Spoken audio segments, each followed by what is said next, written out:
बिस्मिल्लाहिर्रहमानिर्रहीम। अस्सलाम वालेकुम। Welcome back to my channel fashion tips. Viewers, fashion tips में मैं आज आपके लिए जो फेस के ऊपर दाग धब्बे होते हैं और फेस के ऊपर जो कील मुहासे होते हैं उनका खात्मा करने के लिए बड़ा ही अच्छा एक पैक बनाने जा रही हूँ। इस पैक को आपने वीक में 2 से 3 टाइम यूज़ करना है और आपको बड़ी ही जल्दी आपके फेस के ऊपर जितने भी कील मुहासे हैं सारे खत्म हो जाएंगे। बड़ी ही छोटी और इफेक्टिव रेमेडी है, आप इसको जरूर ट्राई कीजिएगा। अगर किसी के चेहरे के ऊपर या जिस्म के किसी हिस्से में एक्नी है और मोटे मोटे दाने हैं तो आप इस पैक को जरूर ट्राई कीजिएगा, तो वो बहुत ही जल्दी ठीक हो जाएंगे। तो उसके लिए हमें सबसे पहले एक बाउल चाहिए और मुल्तानी मिट्टी चाहिए। हाफ टी स्पून मुल्तानी मिट्टी मैंने एक बाउल में डाल लेनी है। उतनी डालनी है जितनी आपको ज़रूरत है, जितनी आपके फेस के ऊपर अप्लाई हो जाए।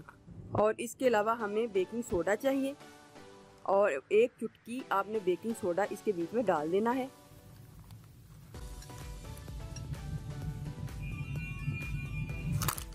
और इसके बीच में सिंपल पानी चाहिए, इतना पानी चाहिए कि जिससे हमारी ये पेस्ट में अच्छे तरीके से रेडी हो जाए। और इसकी थिकनेस भी आपने अपने हिसाब से रखनी है।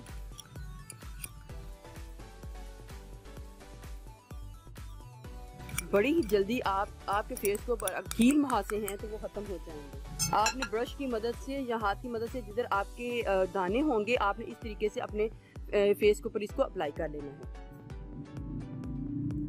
इस तरीके से आपने अप्लाई कर लेना है। जब ये मास्क आपके फेस के ऊपर ड्राई हो जाए और 15 से 20 मिनट गुजर जाएं, 15 से 20 मिनट गुजरने के बाद जब आप देखें कि आपका मास्क जो है ड्राई हो चुका है तो आपने नॉर्मल पानी के साथ अपने फेस को धो लेना है। इससे आपके जो फेस के ऊपर पिंपल और एक्नी है वो बिल्कुल खत्म हो जाएगी। लेकिन शर्त यह है कि आपने इसको वीक में 3 टाइम यूज करना है, तो आपको इसके बड़े ही अच्छे रिजल्ट जो है मिल जाएंगे। व्यूअर्स, अगर आपको मेरी ये वीडियो अच्छी लगी तो मेरे चैनल को सब्सक्राइब कीजिएगा और जिन्होंने ऑलरेडी सब्सक्राइब किया उनका बहुत बहुत शुक्रिया। मिलते हैं एक न्यू वीडियो के साथ। अल्लाह हाफिज।